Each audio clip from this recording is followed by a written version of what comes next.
We've just got to make the best of a bad situation. I'll try, sir, sighed Percy. All this extra work, grumbled Duncan. It wears an engine out. Rubbish. One of Skarloey's coaches has come off the rails, called Duncan's driver. We'll have to take workmen there right away. The derailed coach was in the middle of Skarloey's train, so he had gone on to the top station with his front coaches. Duncan shunted the works train into the sidings and left the workmen to sort out the mess. Then he brought the passengers in the rear coaches home. Then he took the freight cars to the coal hopper to be loaded up. Percy still felt glum as he puffed up to the top of the hill. He parked his freight cars and then set off back down to the mines. He was still cross when they reached the top station.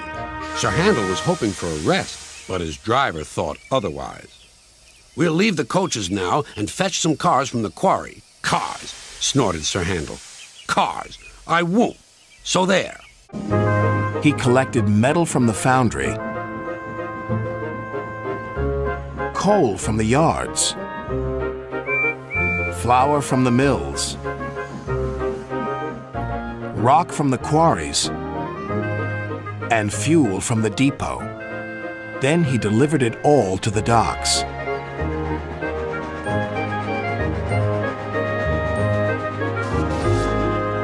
Percy, you've done a good day's work. Now get a good night's rest. Yes, sir. Thank you, sir. Now, Sir Handel, said the fireman, I will get you ready for work.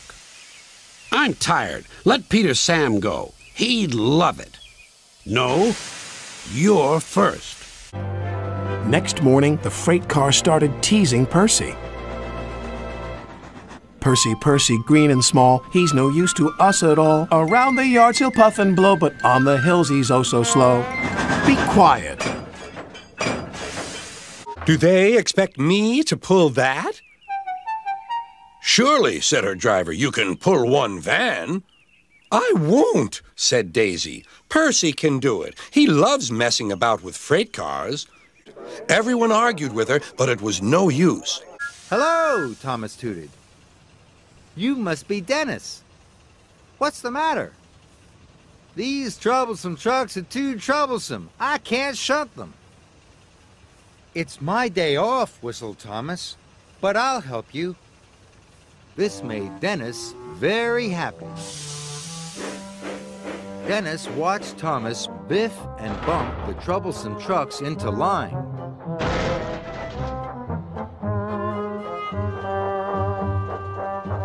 All done, puffed Thomas. It was hard work, and he was tired. Thank you, Thomas, oiled Dennis. And he watched Thomas chuff away. Dennis had an idea. He would ask Thomas to help him again. Help!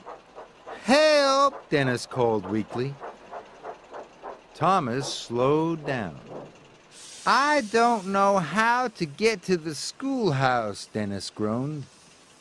Don't worry, Dennis, Thomas puffed. I'll show you the way. Dennis smiled. His trick had worked. Sir Topham Hatt was enjoying his tea and iced bun when the telephone rang. So there's trouble in the harbor yard? I'll be there right away. Diesel was working loudly and alone. Cargo lay on the quay. Ships and passengers were delayed. Everyone was complaining about Sir Topham Hatt's railway. They had more work to do and had to fetch their own coaches. The big engines thought they were too important to fetch coaches. James grumbled too. We get no rest, they all complained. But the coaches only laughed. You're lazy and slack, they answered. Altogether, the engines were causing Sir Topham Hatt a great deal of trouble. He sulked all the way. I get no rest, he muttered. But he was still very grumpy and cross. I'm overworked and I won't stand it. I feel put upon, he complained to Thomas. Thomas was confused. Put upon what? The rails? No, put upon with work. Driver says he is too. Put upon? What a silly saying, replied Thomas. What's the matter, Percy? Asked Bertie. Nothing exciting ever happens. That's the matter, sighed Percy. It's just coal, coal, coal, and cars, cars, cars. I'm bored, bored, bored. Excitement is surprising, observed Bertie. You never know when it'll happen. Otherwise, it wouldn't be exciting. Toodle peep. It would be surprising if something surprising happened. Later, he stopped by the water tower for a drink. Hello, Percy. How are things? Asked Toby. Boring. Well, why not have a few fast spins on the turntable? You'll like that, said Toby. I think it'd just make me giddy. Percy's driver interrupted. Stop gossiping, you two. Cheer up, Percy. You'll soon know more about cars than any other engine. That'll be exciting, called Toby. Duncan made the journey very difficult. He was short of steam, so his driver waited a while in the hope of raising more. But Duncan wouldn't try. It wasn't long before Duncan built up enough steam to set off again. You're much too small to pull all of us. We want another engine or we'll be struggling up the hill all night. All night, all right. You can puff and blow, but on that hill you're still too slow. Slow yourself, stuttered Percy. Temper, temper, giggled the cars. We'll keep our passengers waiting, said his driver. Duncan was cross. You always think about the passengers and never about me. Come on, Duncan, called his driver. One more effort, and you'll have a rest and a drink at the station. Then Duncan was very rude. Keep your old station. I'm staying here. And he did, too. Garlowe had to haul Duncan and his train all the way to the platform. The passengers were furious. They told everyone what a bad railway it was. That night, the three engines had an indignation meeting.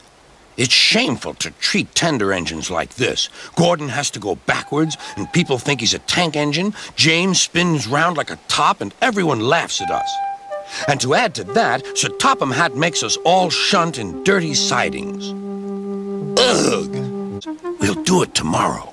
Sir Topham Hatt will look silly. The engines had decided to go on strike. The station master came in. There's trouble in the shed, sir. Henry is sulking. There's no train, and the passengers are saying this is a bad railway. Indeed, said Sir Topham Hatt, we cannot allow that. Come along, Henry. It's time your train was ready. Henry's not going, said Gordon. We won't shunt like little tank engines. We're important tender engines. You fetch our coaches and we will pull them. Tender engines don't shunt. We'll see about that.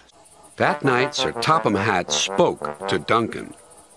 No passengers means no polish, and no polish means no passengers, Duncan muttered to himself. They had been shut up for several days for being naughty and longed to be let out again. Duncan would not stop grumbling.